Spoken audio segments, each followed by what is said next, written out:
ये हमारा टॉपिक है न्यूटन सेकंड ऑफ मोशन। अब इसकी स्टेटमेंट में लिखूंगा न्यूटन सेकंड ऑफ मोशन की स्टेटमेंट।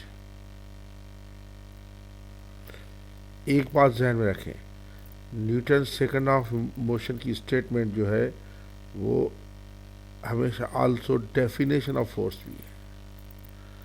अगर आपको एग्जामिनर कहता है डिफाइन करें फोर्स को तो यही लिखेंगे। मैं पहले ही आपको बता देता हूँ, डेफिनेशन ऑफ फोर्स भी कह सकते हैं हम इसको। बेसिकली इसके दो तीन हैं। पहला तो ये हम कहते हैं कि force acting on body, force acting on body is equal to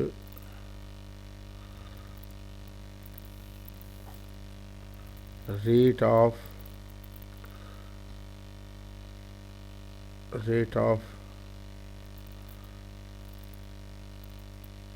change of momentum of body. अगर कोई आपको कहे कि फोर्स को डिफाइन करें तो आप ये डिफाइन करेंगे force acting on body equal to rate of change of momentum of body. वो ओले वर्ड नहीं करेंगे कि पुल और पुश इज अ फोर्स और it's an agency which tries to change और changes the state of motion of the body और rest of the body. ये नहीं, ये प्रॉपर डेफिनेशन है। Force acting on body is equal to rate of change of momentum of the body. या तो इस तरीके से लिखें या आप इस तरीके से लिखेंगे। देखिए इसकी दूसरी आप इस तरीके से देख सकते हैं। लिखिए ठीक ठाक, फोर्स इज इक्वल टू, एक ही बात है ये तो, rate of change of movement of body, ये लिख सकते हैं। या फिर आप ये लिख सकते हैं, रेट का मकसद होता है टाइम डिफाइन करना, तो आप थर्ड डेफिनेशन ये लिख सकते हैं, ये कह सकते हैं कि force is equal to change in momentum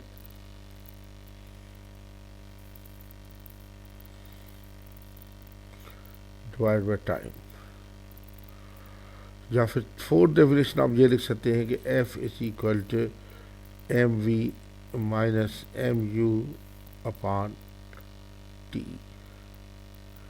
where explain करेंगे, where F is force, m is mass,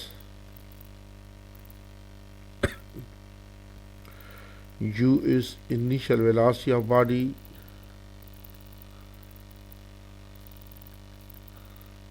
initial velocity of body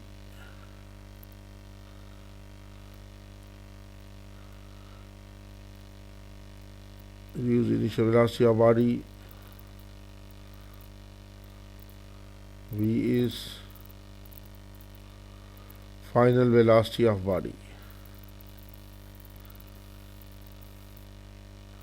and t is time। एक और डेफिनेशन आप ये लिख सकते हैं फिफ्थ पर कि F is equal to P two minus P one upon T. Where explain कर सकते हैं, where F is force, P two is final momentum, P one is initial momentum,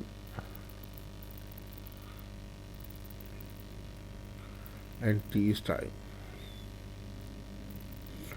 तो ये कोई भी डेफिनेट, ये भी आप देखें, ये भी basically mass into final velocity final momentum minus ये इनिशियल मोमेंटम अपॉन टाइम। ये भी आप लिख सकते हैं direct, force is equal final momentum minus initial momentum upon time.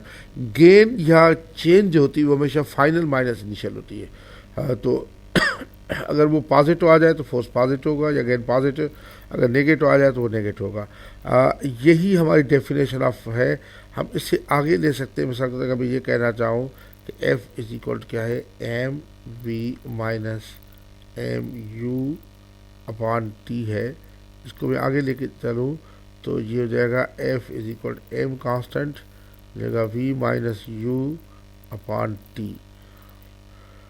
अब बेसिकली वी माइनस यू जो है, v minus you upon t change in velocity upon ये हमारा यू ही है, थोड़ा सा मैं इसको वाज़ेह करके लिखूं।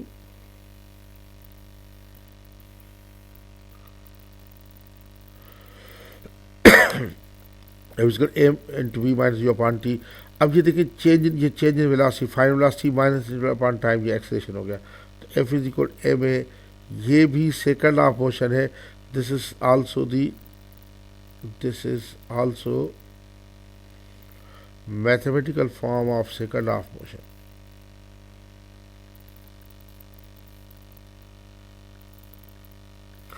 This is also a mathematical form of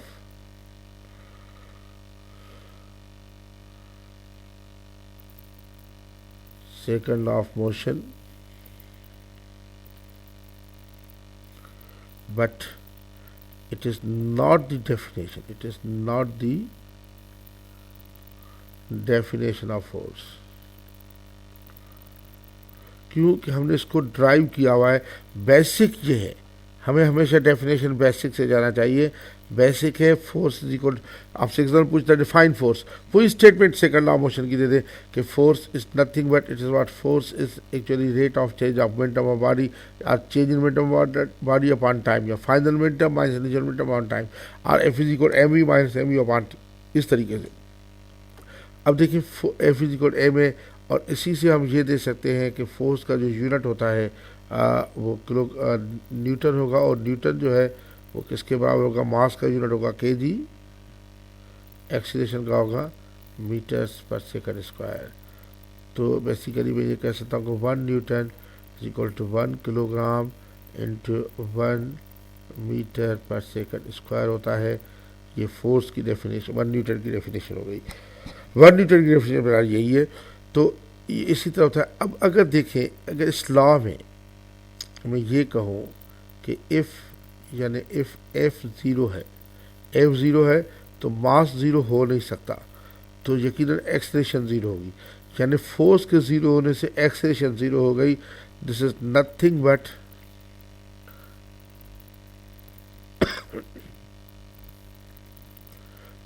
but first law of motion. इसी वजह से लोग कहते हैं कि फर्स्ट लॉ मोशन की ज़रूरत नहीं थी, यही लॉ काफ़ी था। तो बेसिकली, और ये हमेशा एमसीक्यूज़ में ये बात आती है, हमेशा एमसीक्यूज़ में ये बात आती है।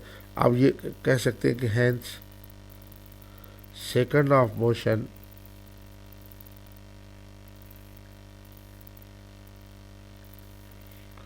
Can be derived from hence first law of motion, second law से तो ड्राइव, hence